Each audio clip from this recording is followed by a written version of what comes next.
Over the past year, I've been able to try out some pretty cool bikes, and here are two of my favorites, the Trek Fuel EX8 and the Trek Slash 9.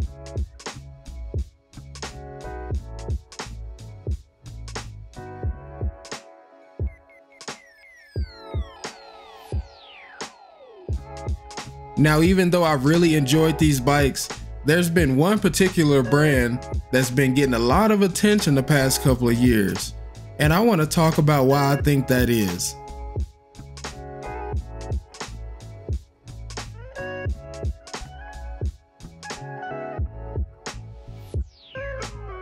And the brand I want to talk about is, yep, you guessed it, Polygon.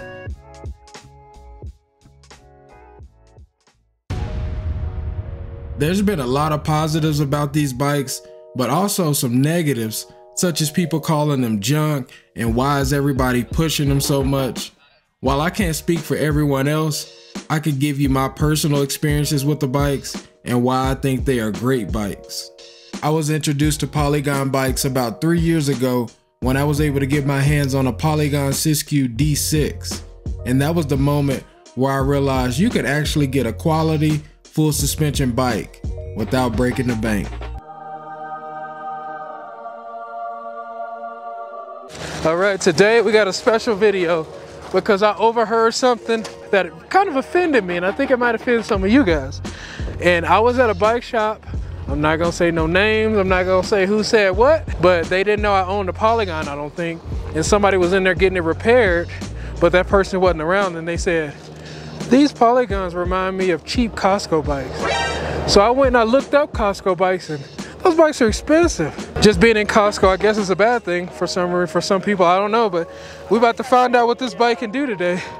And I'm gonna show you what $1,500 can do, because this ain't just no cheap bike. Even some bike shops have bad things to say about them, but in my opinion, I think it's mostly because Polygon and other online retailers can sell their bikes at much cheaper prices, and when someone brings their bike in to service or upgrade, of course they might be a little envious.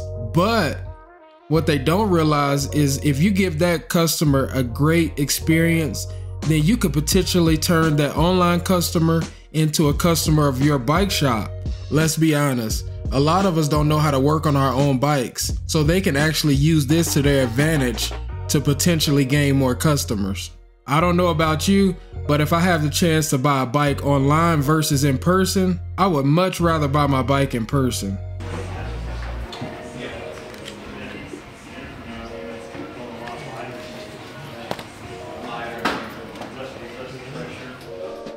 Now, a little disclaimer, this is not a sponsored video. I just want to address the people who think I only talk about Polygon because I'm getting paid. I don't actually get paid from them. I get a little kickback from the affiliate link. So if you want to support the channel, make sure you purchase it through the affiliate link. It's highly appreciated. But other than that, I'm not required to say anything good or bad about them. They just provide the bike, and I can say my honest opinions about it. Now this bike is killing it right now. There's no way that this can be put in a cheap can't do category, because this bike is a beast. Here I'm riding at Trestle Bike Park, and this is one of the things I like about the Polygon Siskiyou T7. This is fully stock and it's still so quiet. Not much chatter on the trails for this bike being under $2 grand.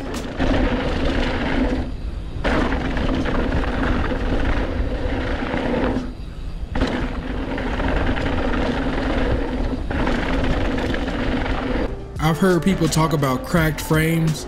I've never personally seen that happen.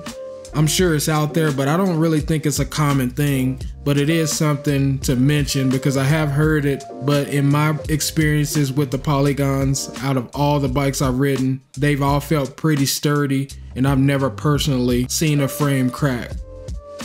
And I do feel like I put these bikes in a lot of different gnarly situations.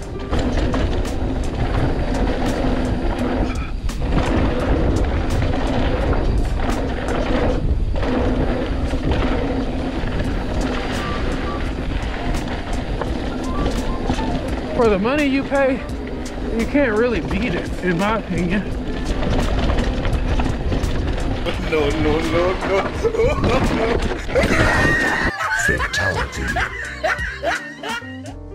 The reason I like to bring Polygon bikes to people's attention so much is because I remember how excited I was to have the opportunity to get a high quality bike at a low cost that could last a long time. And honestly, one of the biggest reasons I like promoting this bike is because they stand behind it.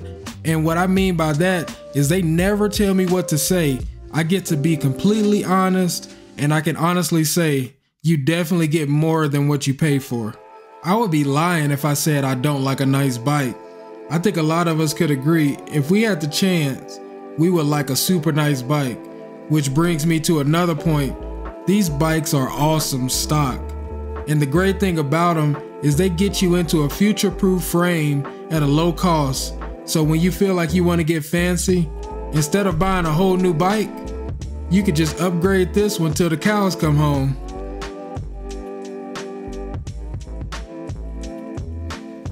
But let's say you prefer hardtails like myself. This Polygon Xstrata 6 is a great value for what you get. And it's something I wish I knew about before I got my first mountain bike, which was the Trek Marlin 6. Like most beginners, I knew nothing about bike components. So when I tried to upgrade the fork on the Trek Marlin 6, that's when I ran into an issue. Unlike the Polygon Xstrata 6, the Trek Marlin 6 did not have a tapered head tube, which makes upgrading the fork extremely limited.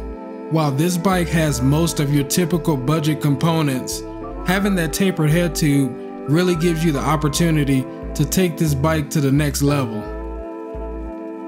I know there's other deals and other great bikes out there, but I only like to give my opinion on bikes I've actually ridden, and I try to make sure I let you know first when I find an awesome bike at a reasonable price. I've been riding Polygon bikes for 3 years now, along with a few other brands, and I plan to have Polygon in the fleet for the foreseeable future because I run into a lot of new riders all the time asking me for recommendations.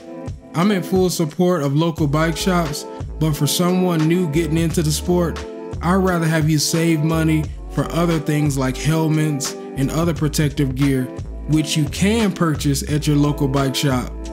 See what I did there?